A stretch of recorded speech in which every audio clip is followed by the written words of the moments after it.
آج میری طبیعت ٹھیک نہیں ہے، ہم کل بات کریں گے۔ میں نے ہاں بولا اور فون رکھ کے سو گیا۔ رات کے 2 بجے اچانک سے میری آنکھ کھلی۔ پتہ نہیں کیسے اس کا نمبر ملا دیا۔ اس کا نمبر دوسری لائن پہ مصروف تھا۔ 5 منٹ بعد مجھے واپس کال آئی۔ اس کی چھوٹی بہن بولی کہ موبائل میرے پاس ہے اور آپ ہی سو رہی ہیں۔ اگلے دن صبح سے شام ہو گئی لیکن اس نے مجھ سے رابطہ نہیں کیا، تو میں نے دوبارہ کال کی اور پھر سے اس کا نمبر مصروف جا رہا تھا۔ 1 منٹ بعد مجھے واپس کال آئی اور اس نے کہا کہ میں کزن سے بات کر رہی تھی۔ میں بالکل خاموشی سے اس کی بات سنتا رہا اور پھر تھوڑی دیر کے لیے ہم دونوں بالکل چپ رہے۔ پھر اس نے کہا کہ اگر ایسے ہی خاموش رہنا ہے تو مجھے بتا دو، میں کال بند کر دوں۔ میں نے مسکرا کر کہا جیسے تمہیں ٹھیک لگے۔ تو اس نے کہا کہ اوکے، اب مجھے کال مت کرنا، اور بس یہی کہہ کر اس نے کال بند کر دی۔ تو میں نے کچھ دیر بعد اسے دوبارہ کال کر دی تو اس کا نمبر پھر سے مصروف جا رہا تھا۔ پھر اس نے میری کال اٹینڈ کی اور وہ بہت ہی زیادہ غصہ ہونے لگ گئی اور مجھ سے کہنے لگی کہ میری بات دھیان سے سنو، میں اب تم سے پیار نہیں کرتی، میں کسی اور کو پسند کرتی ہوں۔ 6 سال کا رشتہ اس نے ایک پل میں ختم کر دیا۔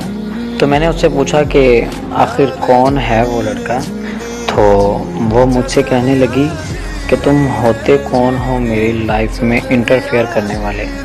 میں نے اس سے کہا کہ یار تمہیں نہیں پتہ میں کون ہوں، تم مجھے بھول گئی ہو۔ اتنے میں ہی اس کو کسی اور کی کال آئی۔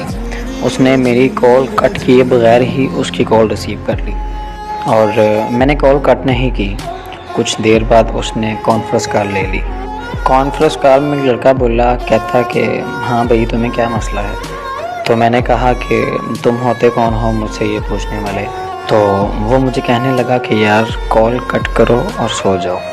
تو ساتھ میں ہی وہ بولی کہ نہیں جان، یہ ایسے نہیں مانے گا، آپ اس پاگل کو اگنور کریں اور مجھ سے بات کریں۔ تو وہ لڑکا بولا کہ ہاں میں بھی تو دیکھوں کہ یہ کب تک کال کٹ نہیں کرتا۔ محبت میں ستم کی مثال اور کیا دوں میں نے اپنے محبوب کو کسی اور کے ساتھ رومانس کرتے دیکھا ہے۔ وقت گزرتا گیا اور میں نے بہت مشکل سے خود کو سنبھالا۔ تو 2 سال بعد مجھے ایک رانگ نمبر سے کال آئی۔ میں کال اٹینڈ کرتے ہی اس کی آواز پہچان گیا۔ وہ بولی کہ موبی کیسے ہو تم؟ تو میں نے اس سے کہا کہ وہ سب چھوڑو، تم کام کی بات کرو بس۔ تو کہنے لگی کہ تم مجھ سے ابھی تک ناراض ہو۔ میں خاموش رہا اور پھر پوچھا اس نے کہ تم نے شادی کر لی؟ تو میں نے کہا تم نے کر لی؟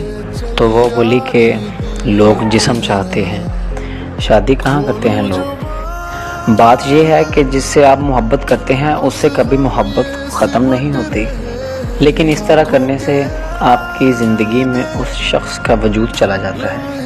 اور زندگی میں محبت ہوتی ہے لیکن اس محبت کا مطلب ایک شخص سے وفا کرنا ہوتا ہے۔ اور خدا را میری ان لوگوں سے گزارش ہے کہ جسموں سے کھیل کر محبت کو بدنام مت کیجیے۔